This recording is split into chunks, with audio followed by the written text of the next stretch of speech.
When you go through IVF, you see your nurse, you see your doctor, you have the procedures, and you certainly feel every single injection. But what you don't see is the laboratory and what happens behind the scenes with your eggs to make those beautiful embryos. Let's go and have a look now.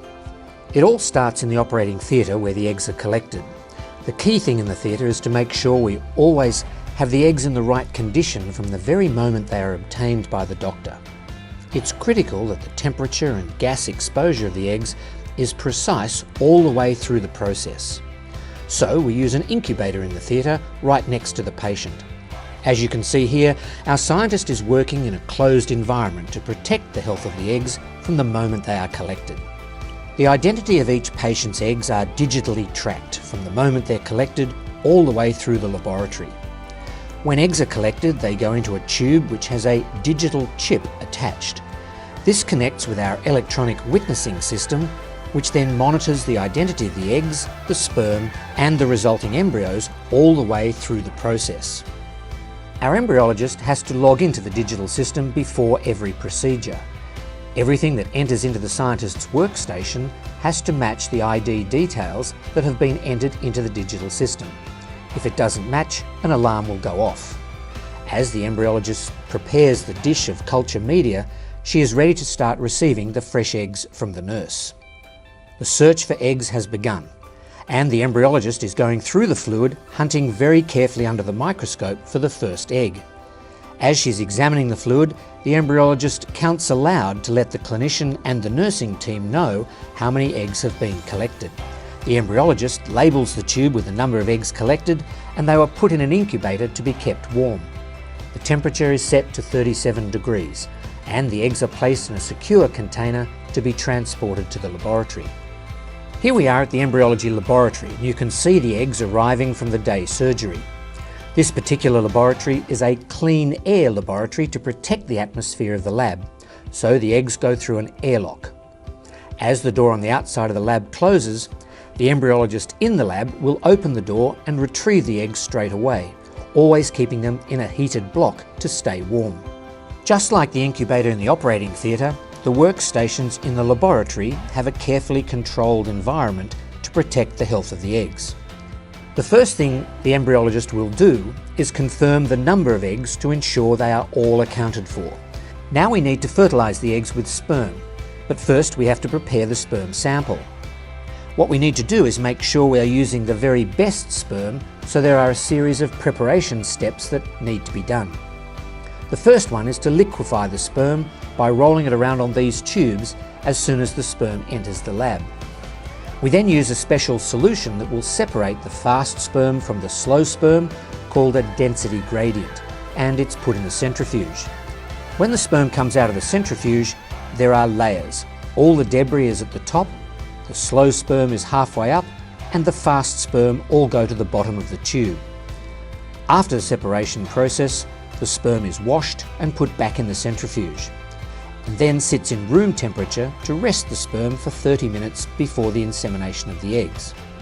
In the lab, we will treat some patients' eggs with IVF. This is where the eggs and sperm are placed in a dish together and allowed to join by themselves. You can see here the egg in the centre, surrounded by hundreds of thousands of moving sperm. For other patients, particularly those with sperm problems, we may need to directly inject the sperm into the eggs, a process called ICSI. You can see here the embryologist using the micromanipulators to line up the microscopic pipettes to inject the sperm into the eggs. The embryologist will first of all puncture the skin of the egg, then inject the sperm directly into the middle. This process takes a huge amount of training and skill to get it right. You can also see from the equipment used that some video gaming skills often don't go amiss. In some cases, men can have damage to their sperm cells that mean that even though the egg is fertilised, the resulting embryo may not grow well. One approach to this is to study the sperm cells with digital high magnification.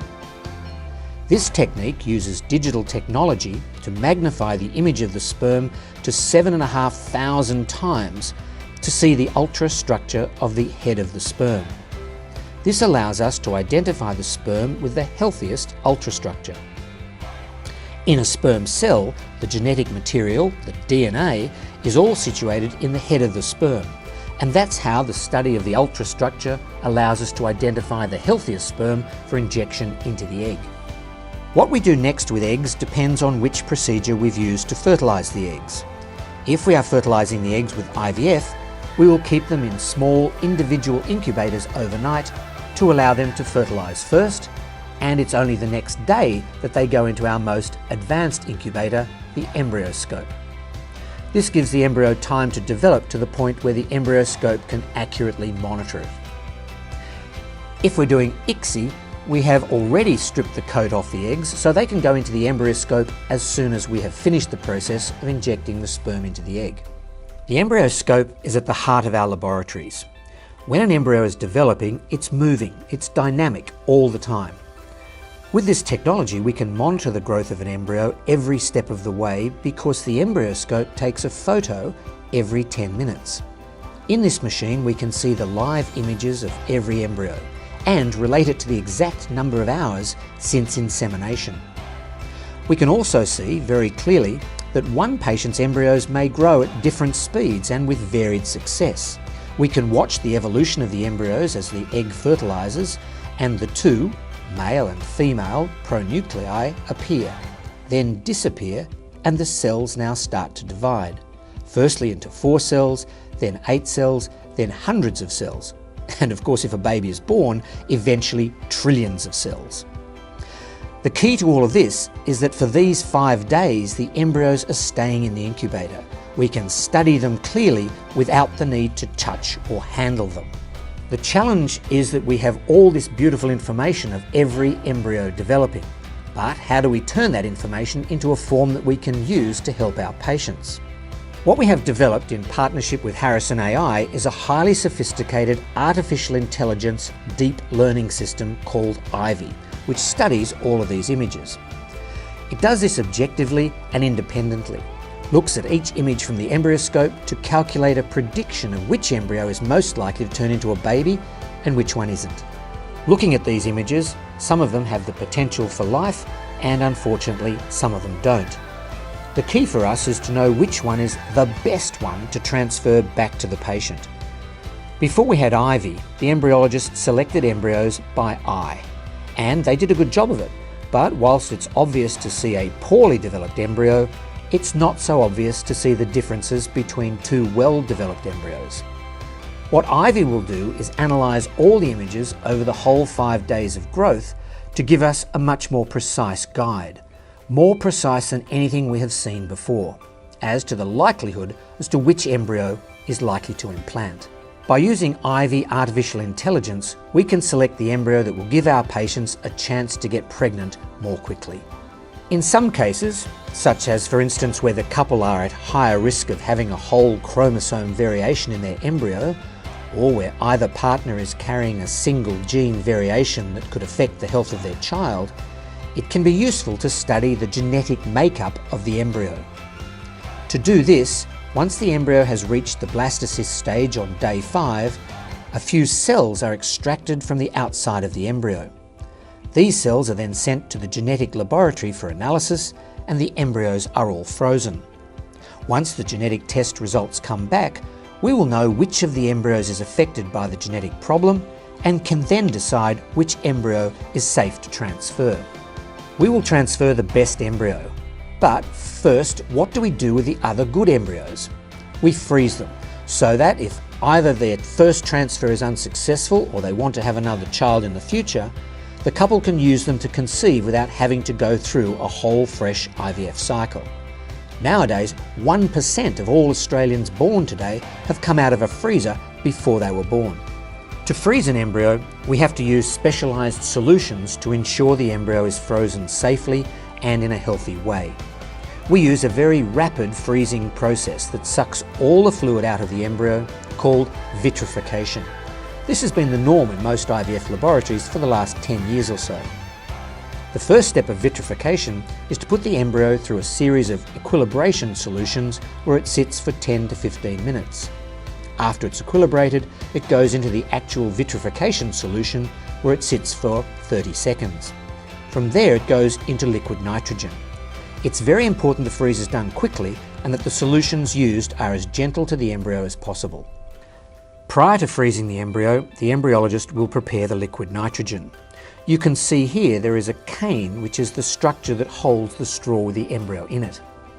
After the vitrification process is complete, the embryo is transferred into the liquid nitrogen to do the actual freeze.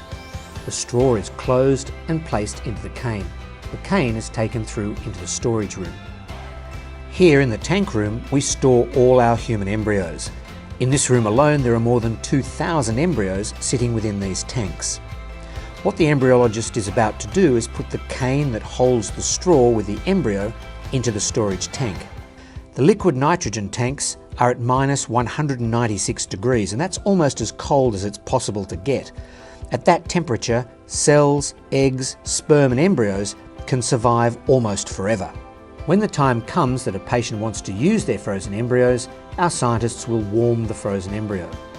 You can see the embryologist here moving the embryo through a gradient of solutions for a few minutes at a time, giving the embryo the right support to allow it to thaw and return to its old shape.